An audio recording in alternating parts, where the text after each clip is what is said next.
Bueno, como les decía, voy a presentar mi tesis de licenciatura, que se titula Factores determinantes para la distribución del chorrito ceniciento desde la perspectiva de la disponibilidad trófica, complementada con el análisis espacial de registro de ciencia ciudadana. Yo soy Juan Manuel Krapovicas y mis directores fueron Ignacio Kini Roesler y mi codirectora es Luciana Raquel Musmesi. Mala animación. Bueno, como prometo en el título, este es un trabajo que se va a enfocar en la distribución de las especies. Si vamos a esta definición de ecología, que es el estudio científico de la distribución y abundancia de los organismos y de las interacciones que las determinan, nos damos cuenta que la distribución es una de las preguntas fundacionales, si se quiere, es uno de los intereses fundacionales de la disciplina, que básicamente se ocupa de tres preguntas. ¿Dónde están los organismos? ¿Cuántos son? ¿Y por qué están donde están? ¿Y por qué son los que son? Nuestro estudio de hoy se va a enfocar en el por qué están donde están. Y un posible enfoque conceptual para esta pregunta es el del nicho ecológico. Y el nicho es la interacción de requerimientos y tolerancias con los recursos y condiciones necesarios para que el individuo esté en el ambiente que está, subsista en un ambiente determinado. Y bueno, otra cosa que habrán visto a la pasada es que este trabajo trata sobre el chorrito ceniciento, que es esta fabulosa ave que vemos acá. Bueno, quiero decirles, es un ave playera, es un ave que encontramos en las playas, en las costas. Es un ave que está amenazada, de hecho el año pasado pasó a la categoría de vulnerable, porque se consideraba que la población estaba más o menos en 1.500 individuos, pero después de un esfuerzo binacional de censado, solo encontraron 300. Entonces es un bicho que, bueno, es preocupante su situación de conservación. Y bueno, acá a la izquierda tenemos un adulto, podrán ver que recuerda un poco a una paloma, color grisáceo, patas coloradas, el ojo rojo, un pico cónico, unas patas que son bastante robustas para una ave playera. A la izquierda tenemos un adulto y a la derecha tenemos un juvenil. Y bueno, algunas cosas de color. Esta especie fue descubierta en una expedición que iba a Australia entre 1837 y 1840. Recién fue descrita en 1846, pero para la gente que vivía en la zona donde fue encontrada, que fue en Tierra del Fuego, ya tenía un nombre, que eran los Selknam, el pueblo originario del norte de Tierra del Fuego, se llamaba Toisteri. Y tiene dos comportamientos únicos entre las aves playeras. Una es que regurgita para alimentar a sus pichones. Y la otra es que hace pozos con sus patas para alimentarse, lo cual nos lleva a preguntarnos, si esto no está en ninguna otra ave playera, ¿es porque esta especie es especialista en su dieta? Bueno, acá tenemos un diagrama del trabajo más completo de la especie, que es el de Joseph Sheld en el año 1975, donde muestra cómo hacen pozos estas aves. Y bueno, yo mencioné las aves playeras, pero ¿qué son las aves playeras? Bueno, son aves dentro del orden de Caradriformes, que tiene tres grupos grandes. Estas son las gaviotas y aliados, estos son los playeros y aliados y estos son los chorlos y aliados. Cuando hablamos de aves playeras, hablamos de los playeros y de los chorlos. Dentro del suborden Caradri, acá encontramos al chorlito ceniciento, estrechamente relacionado a la paloma antártica. Son probablemente dos relictos evolutivos. Son los últimos representantes de un grupo que fue más diverso en la época que Gondwana existió. Y bueno, ¿por qué el chorlito ceniciento? Bueno, cuando uno empieza a investigar sobre esta especie, a leer, se encuentra con estas cosas. Raro, poco conocido, rompecabezas, raro y enigmático, raro de nuevo, enigmático, chorlo olvidado, enigma, mágico, poco conocido, el más raro del mundo. Y entonces todo esto es muy estimulante porque todos estos eufemismos, palabras divertidas que usamos para referirnos al chorlo, expresan lo mismo, que lo conocemos muy poco y realmente no lo entendemos. Entonces, bueno, ¿qué es lo que sí sabemos? Bueno, sí sabemos cuál es la distribución. Acá en naranja pongo la distribución reproductiva y en azul la distribución invernal. Vemos que es una especie que, al menos en la etapa reproductiva, está bastante restringida a Patagonia y que va desde la costa hacia los Andes. Acá pongo un ejemplo del tipo de ambientes que habita. Estos son ambientes que ejemplifican el oeste de la distribución reproductiva. Ya vamos a ver las mesetas basálticas de altura que corren norte a sur paralelas a la cordillera de los Andes. ¿Y qué es lo que sabemos de la dieta? Bueno, sabemos algunas cosas que nos dio el trabajo de Shell en base a algunos individuos que él pudo cazar durante 2 vacaciones que se tomó en Argentina. Esto es todo lo que sabemos. Que comen dípteros, difícidos, mosca, araña, mejillines, dípteros, y tenemos registro de Santa Cruz, de Tierra del Fuego y de Chubut, de invierno y de verano. Pero esto es todo lo que se sabe sobre dieta al día de hoy de la especie. Y bueno, otra cosa que habrán visto es que yo prometo que va a haber un análisis espacial en este trabajo. Y para eso, desde el concepto de nicho ecológico, encontramos la acepción greenelliana del nicho ecológico, la cual básicamente consiste en estimar el nicho mediante la confección de sistemas de información geográfica, mediante la confección de mapas donde ubicamos los componentes de hábitat, las condiciones, interacciones bióticas y la capacidad de dispersión potencial. Los posibles insumos para generar estos mapas son imágenes satelitales, datos de clima, estudios de ecología y genética y registros de ciencia ciudadana. ¿Qué son los registros de ciencia ciudadana? Son registros que proporcionan observadores voluntarios a una base de datos que es pública. Y tenemos la suerte de trabajar en aves, que las aves, la observación de aves es un hobby para muchas personas. Entonces hay millones de observadores de aves en el mundo proporcionando millones de registros. Entonces la base, el proyecto de ciencia ciudadana más grande del mundo, de hecho, es IBER, que es donde se suben todas las observaciones de aves. Es una base de cientos de millones de registros y cientos de gigas también. Las oportunidades es que el esfuerzo de muestreo es inconcebible y uno puede seguir a tiempo real, por ejemplo, las migraciones de las aves. Los desafíos son la heterogeneidad. Los observadores no son científicos entrenados, son gente común que tiene habilidades diferentes y que además tiene diferentes esfuerzos de muestreo. Es decir, sale distinta cantidad de horas, distinto número de observadores. Entonces, las estrategias analíticas para trabajar con estos datos incluyen controlar esta heterogeneidad en la base de datos mediante imponer una mayor estructura e incluir covariables de esfuerzo y detectabilidad. Por eso decimos que la base de datos de IBER es semiestructurada, porque a pesar de que el muestreo es desparejo, cada registro tiene su información asociada sobre el esfuerzo de muestreo. Y bueno, otra cosa que prometí en el título es que vamos a estudiar la disponibilidad trófica. Para esto, del nicho ecológico, vamos a usar una acepción hutchinsoniana del nicho, en donde entendemos que el recurso alimento es la dimensión más importante para definir el nicho ecológico. Para eso tenemos que estudiar dieta, que se puede estudiar a partir de distintas perspectivas. En este trabajo nos enfocamos sobre la disponibilidad de alimentos, pero también podríamos enfocarnos sobre la preferencia y el solapamiento. ¿Por qué sobre la disponibilidad? Bueno, una respuesta posible es la teoría de forrajeo óptimo, la cual nos dice que los individuos buscan alimentarse de la manera más eficiente y que la distribución de los individuos responde a la disponibilidad trófica, que para las aves playeras la disponibilidad trófica no es otra cosa que las comunidades de invertebrados presentes en ambientes costeros, los cuales estas comunidades tienen moduladores intrínsecos. La propia demografía de esas comunidades, la accesibilidad que tienen las aves a esos invertebrados que están en la costa, y acá dos que nos van a interesar particularmente, que es la granulometría, que es el tamaño de partícula que tiene la playa, y el contenido de materia orgánica, que son también dos moduladores de cómo van a ser esas comunidades de invertebrados.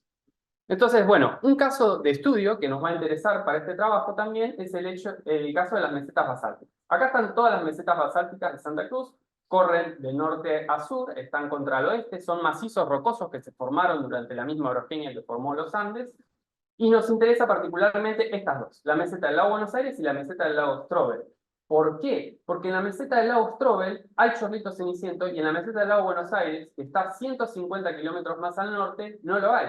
Y hay continuidad ecológica entre ambos ambientes. Nosotros que trabajamos hace muchos años en estos ambientes, son prácticamente idénticas. De hecho, las comunidades de aves playeras y acuáticas son prácticamente idénticas, salvo el plurenerio.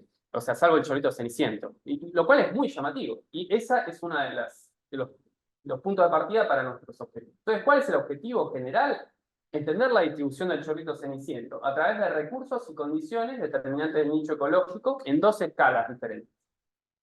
El objetivo 1 es el de macroescala, es generar un modelo basado en estos datos de ciencia ciudadana e imágenes satelitales para predecir la distribución potencial del chorlito ceniciento, con la hipótesis de que existe hábitat en sitios donde no fue registrado. Si eso fuese cierto, nuestro modelo tendría que predecir una tasa de encuentro distinta a 0 en sitios donde no hay registro de chorlito ceniciento.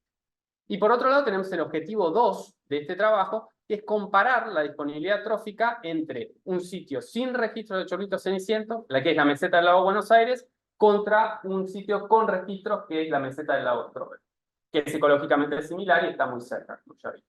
Bajo la hipótesis de que la disponibilidad trófica es importante para la distribución y es lo que determina que esté o no esté en un lugar. Entonces, si la disponibilidad trófica es importante, la composición, riqueza, diversidad y o abundancia de estas comunidades de macroinvertebrados tienen que ser diferentes entre ambas mesetas. Entonces, recapitulando, tenemos un objetivo 1, que es un trabajo a gran escala, donde trabajamos mayormente sobre las condiciones. ¿Sobre qué variables? Bueno, sobre la cobertura de suelo y la elevación. Y por otro lado, tenemos el objetivo 2, que es a microescala, donde vimos los recursos, la disponibilidad trófica, qué alimento hay en un lugar y no hay en otro. Para entender el objetivo 1, es importante esto, porque uno de los objetivos implícitos de este trabajo es probar el método que propone esta gente de IBER, que es gente de la Universidad de Cornell, el método que ellos proponen para analizar estos datos. Entonces, uno de los objetivos implícitos es ver qué tal funcionan estos métodos, que fueron desarrollados para especies del hemisferio norte y comunes, qué tal funcionan para una especie que es rara, está en la Patagonia y tiene pocos registros. Bueno, entonces vamos al objetivo 1. Lo primero que hicimos es delimitar el área de estudio. Hicimos el muestreo de registros y hicimos el muestreo de cobertura de suelo con imágenes MODES. A esto le sumamos el cálculo de la tasa de encuentro y covariables de esfuerzo, y con todo eso generamos un mapa de distribución potencial. El área de estudio para el objetivo 1 es toda el área de distribución del chorlito. ¿Se acuerdan? Lo que hice simplemente fue agarrar las provincias donde tenemos registros. Buenos Aires, Río Negro, Chubut, Santa Cruz, Tierra del Fuego y la región de Magallanes en Chile. Nada, acá el área de distribución la pasé a sitios clave para la especie, en amarillo paradas migratorias, rojo sitios reproductivos y azul sitios de invernada. Son sitios clave para la conservación de la especie. Bueno, ni hablar que esto es un enorme desarrollo latitudinal con una variación tremenda de clima, de altura y fitogeográfica. Entonces, bueno, ¿cómo generamos esta base de datos? Le pedimos a la base de datos de IBER que nos dé las detecciones, los positivos, dónde se vio chorlito ceniciento. Y también le pedimos que para las mismas provincias donde estamos trabajando, le pedimos las no detecciones, todas las veces que se fue a buscar aves y no se encontró chorlito ceniciento. Juntando todo eso, generamos una base de datos. Esa base de datos, como vimos en la introducción, hay que filtrarla para que sea más homogénea y pueda ser analizada. Estos filtros, si quieren, después los vemos. Entonces, una vez que tenemos la base filtrada, tomamos cada uno de esos registros y le trazamos un radio de 5 kilómetros alrededor para ver la cobertura de suelo porcentual. Son 16 tipos de cobertura de suelo que vimos el porcentaje que tiene cada sitio de esas coberturas de suelo. Y acá está el mapita donde vemos todos los registros que usamos. En gris están los registros donde no se vio chorlito ceniciento y en verde los positivos. Entonces, siguiendo con el objetivo 1, la tasa de encuentro es detecciones sobre no detecciones por sitio.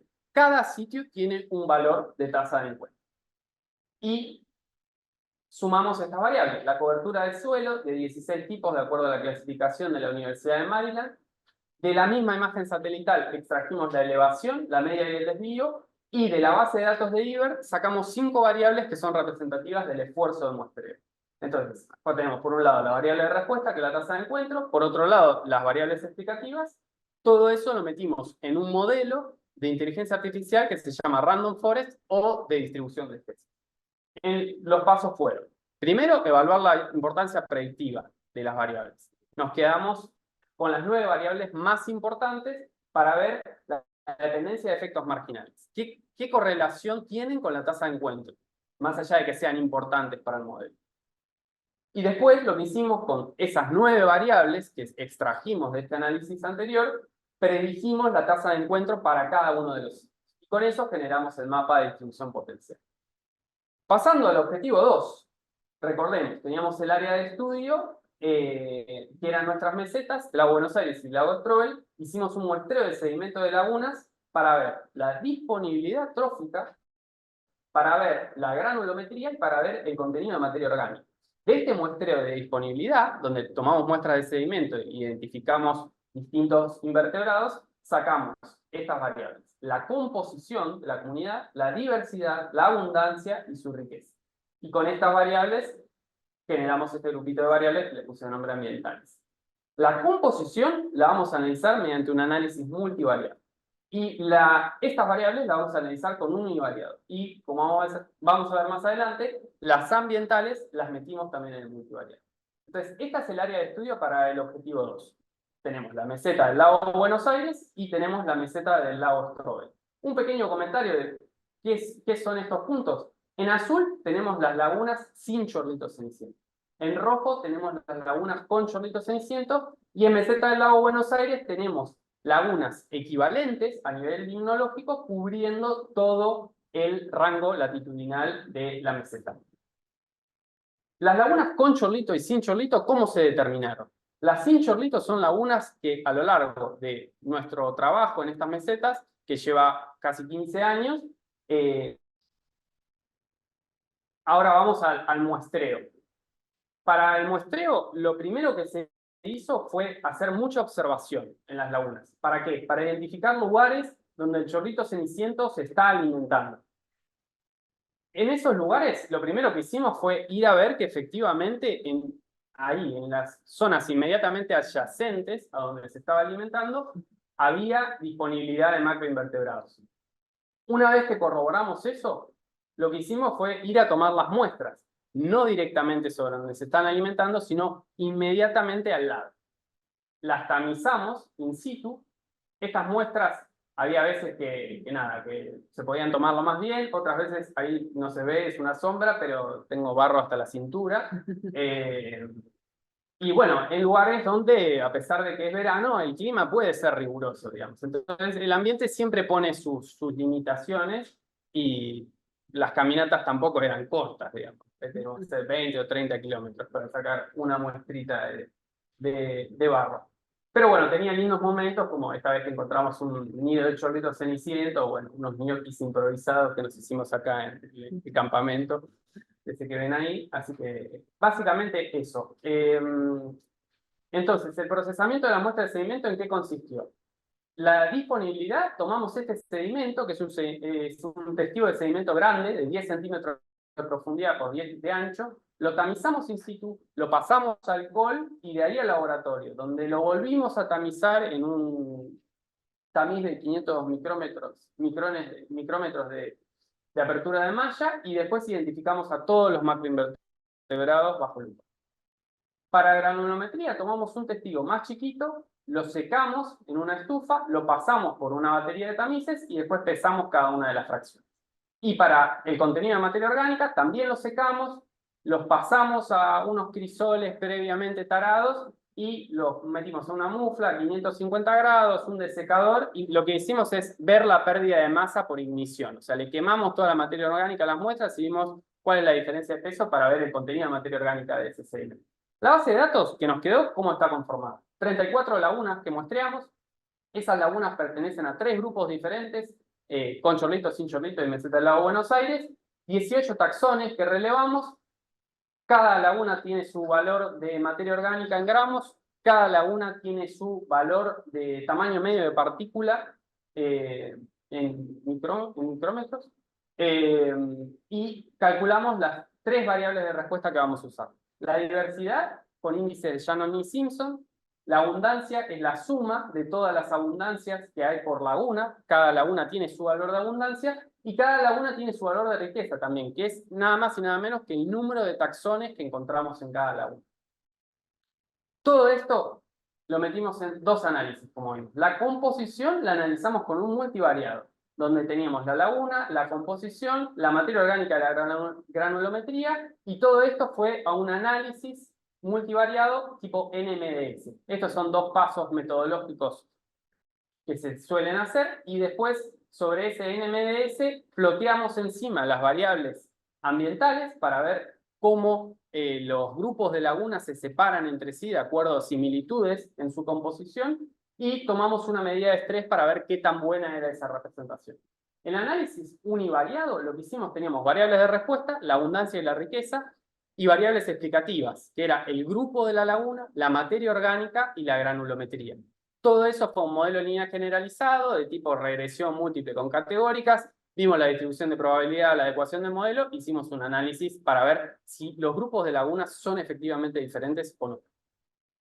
Y bueno, acá empezamos con resultados del objetivo 1. De este gráfico, lo que hicimos fue sacar las 9 variables más importantes para el modelo. Este tipo de modelos lo que hacen es sacan una variable y ven cómo se modifican las estimaciones, y de ahí van a sacar las 9 más importantes. Esas 9 más importantes vimos cómo se relacionan con la tasa de encuentro. Lo que vimos es que el desvío de la elevación, las zonas urbanas y los humedales se correlacionan negativamente con la tasa de encuentro. La cobertura de pastizales, de cuerpos de agua, la elevación media, la duración en minutos, el suelo desnudo, el número de observadores se correlacionan positivamente con la tasa de encuentro. Toda esa información de esas 9 variables la usamos para generar nuestro mapa de distribución potencial. Y acá lo vemos en detalle. En negro, nada más y nada menos que las predicciones de tasa de encuentro para zonas que nosotros esperábamos que predijera. Porque, ¿se acuerdan nuestro mapita de sitios de interés para la especie, sitios clave para la conservación? Bueno, para los sitios donde sabemos que hay chorlitos cenicientos, el modelo predice que van a estar. Y eso es muy buena noticia, significa que el modelo anda bastante bien. Pero lo curioso es que predice un par de sitios que no están en la distribución de la especie, porque potencialmente hay hábitat disponible ahí. Uno es la meseta del lago Buenos Aires, en el norte de Santa Cruz, y el otro es las mesetas de Chainqueñichen, que están hacia el oeste de Bariloche. Pasando al objetivo 2, tenemos primero este multivariado.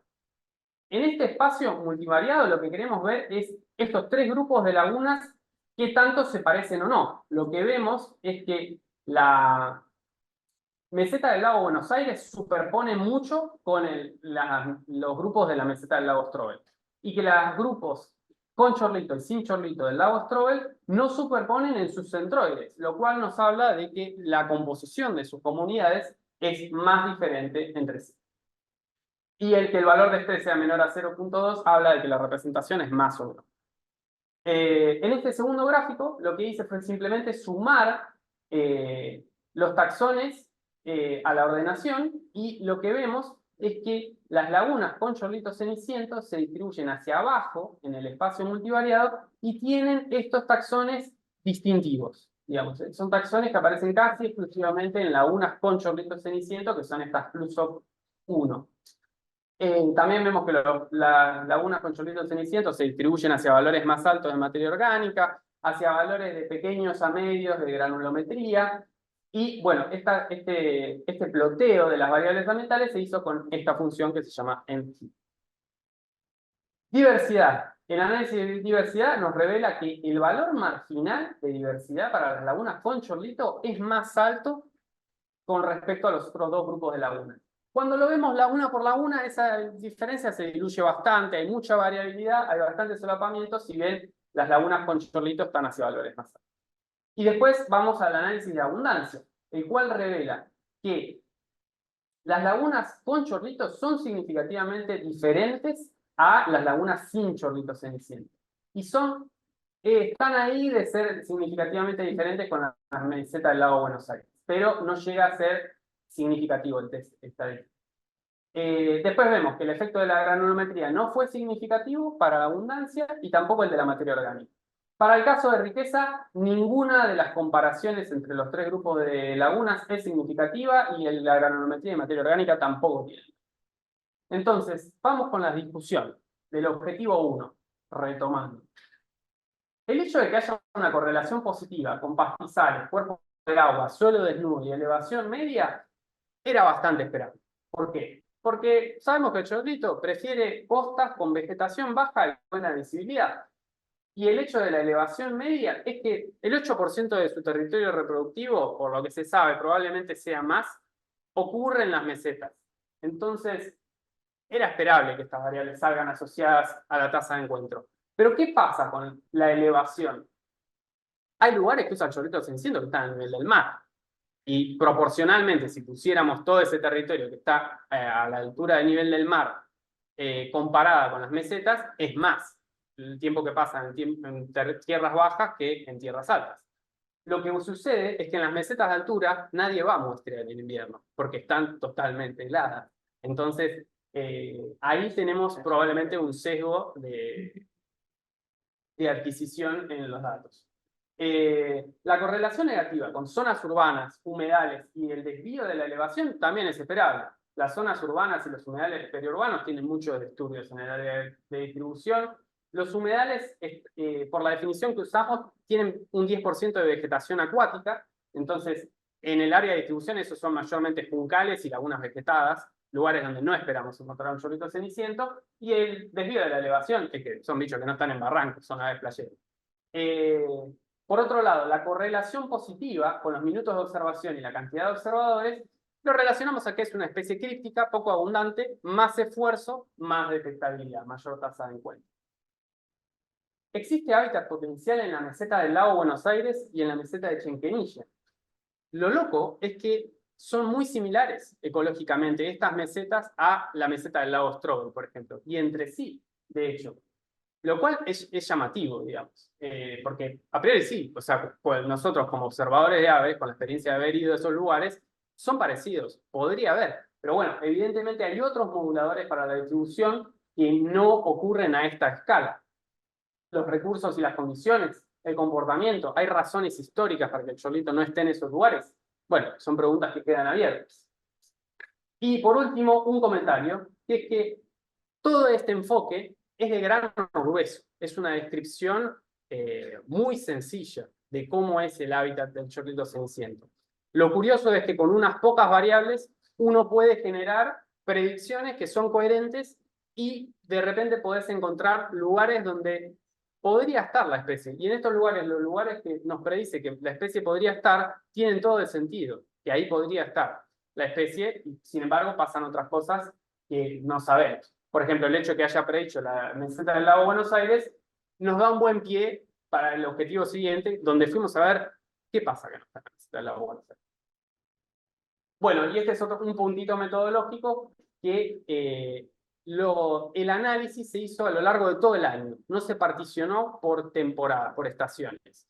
Y eso hace ruido, porque es una especie migratoria que usa diferentes ambientes en invierno que en verano. El problema ahí era con el número de registros. El número de registros es demasiado bajo para tener un modelo estadístico que funcione. Entonces, por eso es que se hizo algo general, a grosso modo, de cómo es el hábitat en toda la distribución reproductiva en todo el año. El objetivo específico 2. No hay diferencias de composición entre la meseta del lago Buenos Aires y la meseta del lago Strobel. Bueno, puede ser que si nosotros hiciéramos un muestreo más adecuado en la meseta del lago Buenos Aires, encontraríamos diferencias entre lagunas que prefieren las aves playeras y lagunas que no prefieren. ¿Por qué digo esto?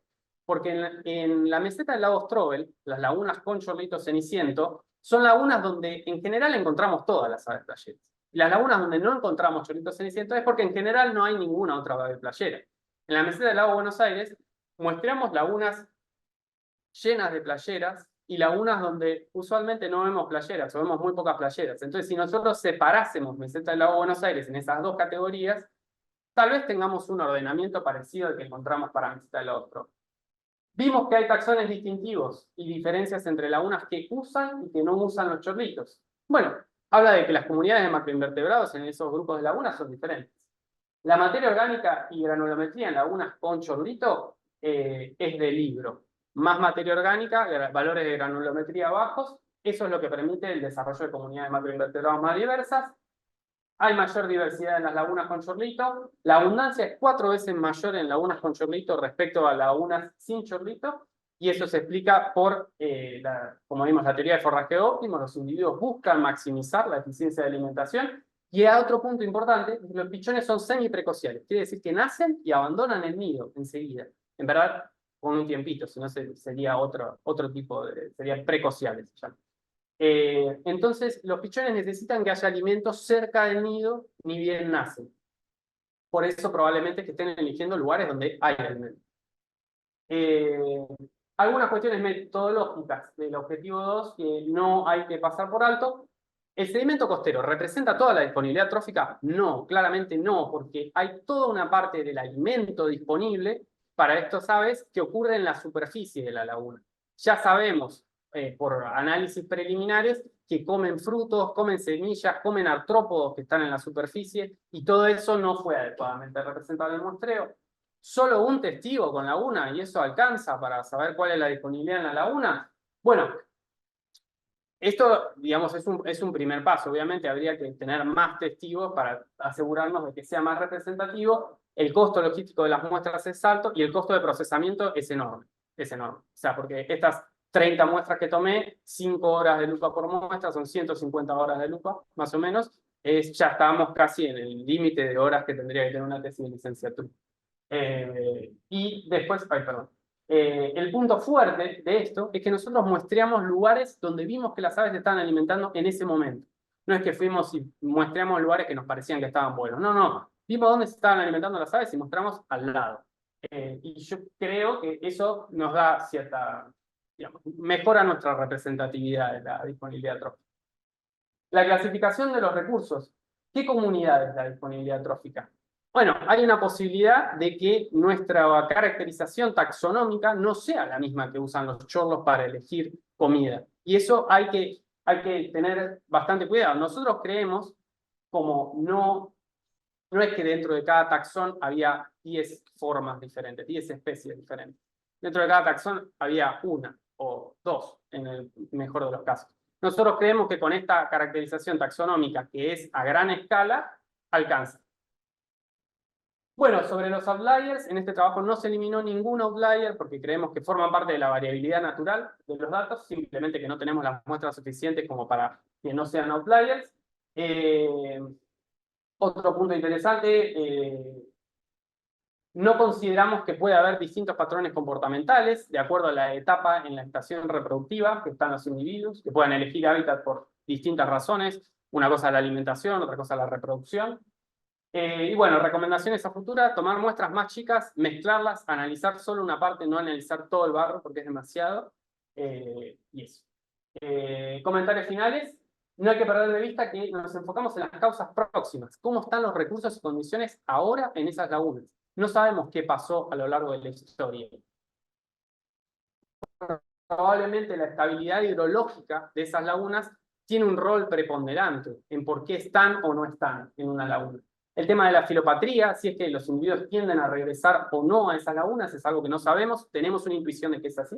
La historia demográfica, entender si esto que queda son relictos de una población que fue más grande o es que siempre fue así la población. Después está el clima y la historia del hábitat potencial, ver eso, las causas últimas. ¿Qué pasó con el hábitat potencial de la especie a lo largo de la historia? Y esto, ¿es una población relictual?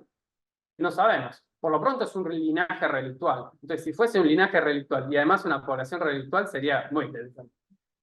Además, muy importante desde el punto de vista de conservación.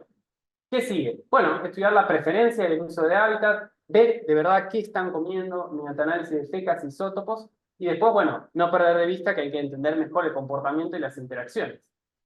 Como conclusiones, la tasa de encuentro está asociada a pastizales, cuerpos de agua, suelo desnudo y lugares elevados. Existe hábitat potencial en Chequenillen y en Meseta del Lago Buenos Aires. Y a partir del objetivo 1 vimos que hay otros procesos que están modelando la distribución que no ocurren a esa escala. A partir del objetivo 2, las lagunas con chorlitos son más diversas y tienen mayor abundancia de macroinvertebrados. Poseen taxones distintivos, hay diferencias significativas dentro de la meseta de Strobel, pero no hay diferencias con respecto a la meseta del Lago Buenos Aires. Valores mayores de materia orgánica e intermedios de granulometría fueron asociadas positivamente con la mayor diversidad y abundancia de macroinvertebrados. Y la conclusión es que la disponibilidad trófica es determinante para la distribución del chorlito ceniciento en su rango reproductivo. Y bueno, muchas gracias. Bueno, muchas gracias a los jurados.